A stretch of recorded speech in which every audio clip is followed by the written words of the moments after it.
Hello there, Mad Mike here, and welcome back to the channel.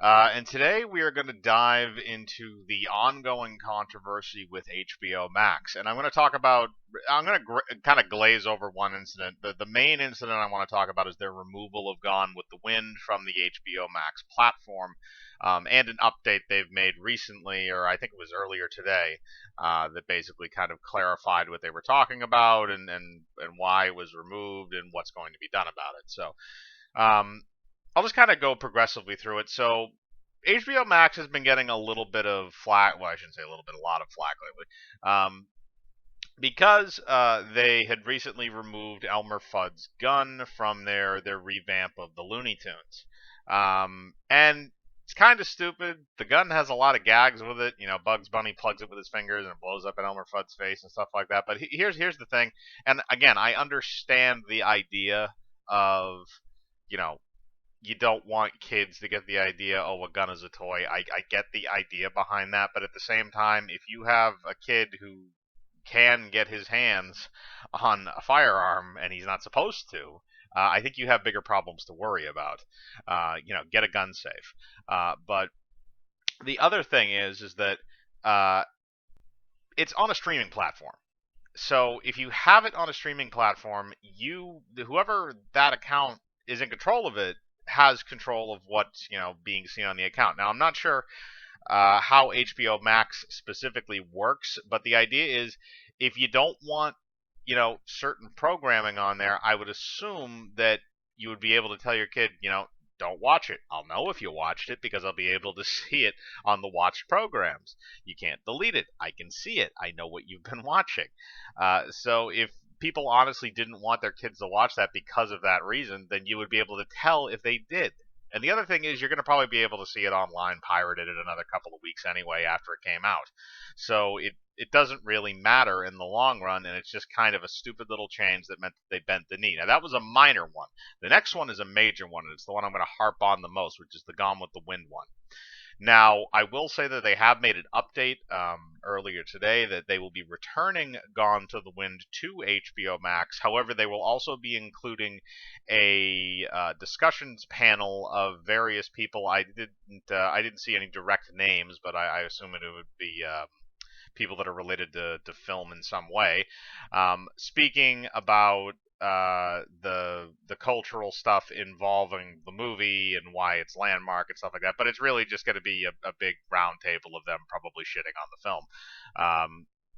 Just to appease the people that wanted it removed. Because the reason why Gone with the Wind was originally removed is because there was an essay written uh, by somebody who basically said that the film glorifies and detracts African Americans, and seeing as how the country is going through a bunch of race riots, that should be removed from the platform. And apparently, this isn't something that's specific to HBO Max.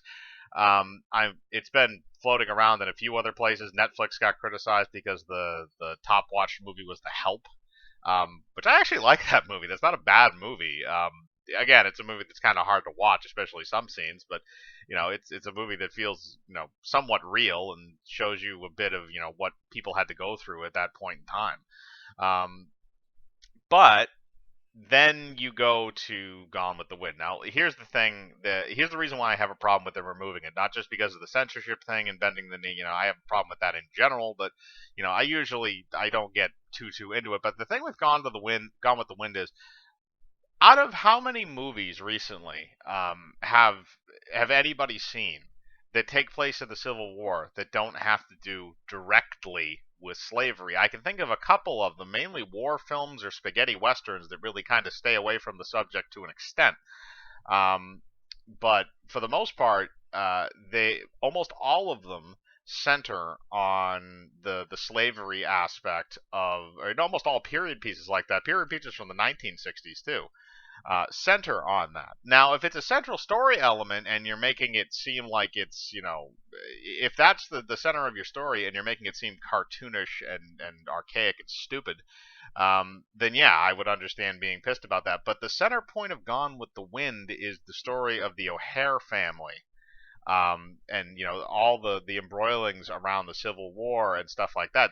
Mainly the slave characters that are in the film are secondary characters. They're not there to fill a main character role. Now, people can also argue the point like, oh, not having one of those characters in the main role is, racist and not diverse and yada yada yada. And the other thing is, this is the South in the 1860s. There was a hierarchy to things at that point.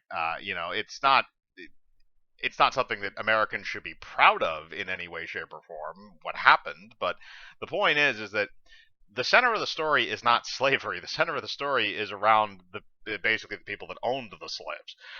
But the other thing is that I don't understand why people would be so bad about it, because basically that entire family gets destroyed over the course of that movie. So if you really wanted to watch it as somebody who thinks that it's racist propaganda or whatever, it's like, just watch the movie and you'll see over by the way, the 4-hour runtime, I guess if you have the attention span to donate to that, if you actually sat down and watched the whole 4-hour movie, you would see that the O'Hare family just winds up going into horrible ruin, and most of the people die, and there's just a long list of horrible tragedies that happen to them until the end of the movie, which is a bittersweet ending.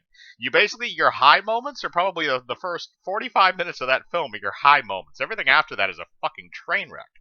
And when I say from a standpoint of how the characters are doing, they turn into total train wrecks pretty much after the hour mark is when it starts going downhill.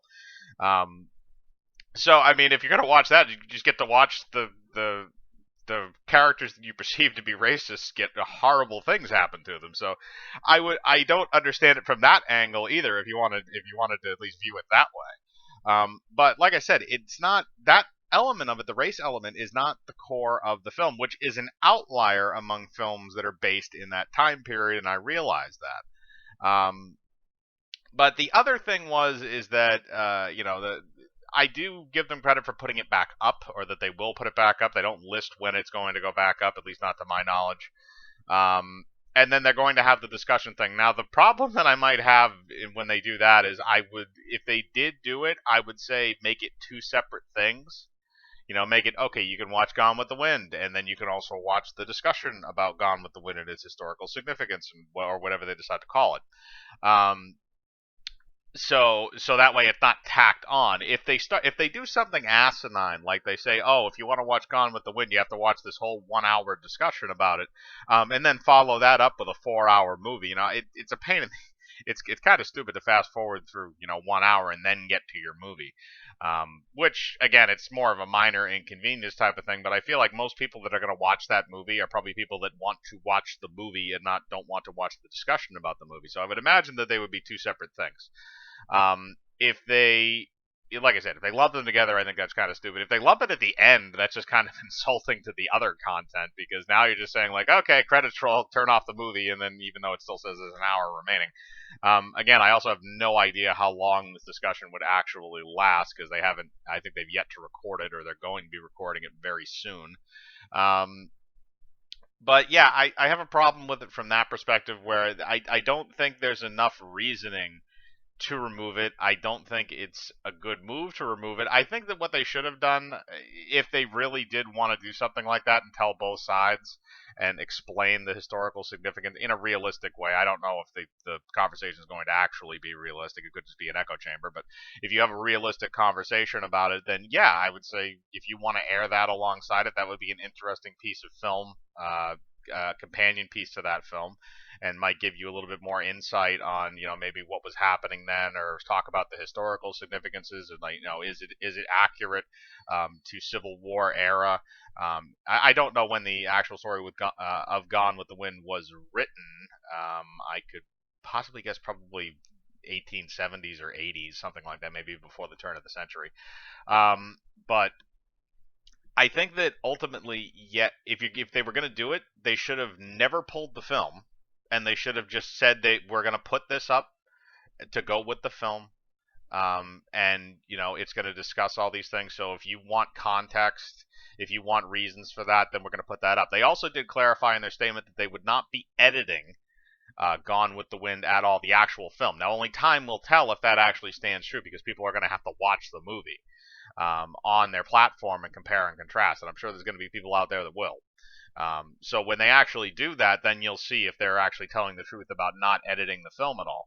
But if they actually do put it back up unedited and this whole thing, becomes whatever and nobody bitches and moans, well, people are probably still going to bitch and moan when it comes back up, but the fact of the matter is, at this point, they're telling both sides of the story. They've covered all of their bases. They don't need to give a shit what you say anymore because now they have this other piece of content that says, hey, if you think that it's like this, then, you can watch this discussion about it and you can learn, why certain things were that way and why, things have changed and this and that. And you can basically kind of like a mini history course. Again, in a perfect world, that's what I would think that the special that would go along with it would be. I don't know if that's what's actually going to take place, but that's just kind of my feelings on it. Again, I don't feel very good about HBO Max pulling it, but I am glad that they're at least putting it back on and saying that they will not edit the film. In addition to this, also this companion discussion piece that they're going to be uploading as well. But I want to know what you think. Do you think it was right or wrong of them to pull Gone with the Wind? Do you think it's a good idea to kind of give this little discussion as kind of a side piece on the film, so that people can kind of get a bit more context and stuff out of it? Or do you think that this entire thing was a farce? Do you think that it's kind of ridiculous to put Gone with the Wind on a streaming service, considering it's a 4-hour movie? Actually, that's probably not ridiculous considering people binge Netflix all the time. But any of your thoughts, put them below as usual. I like to know what you're thinking. Hit the bell for notifications, hit the like button, subscribe, and remember, I live my life free of compromise. Do you?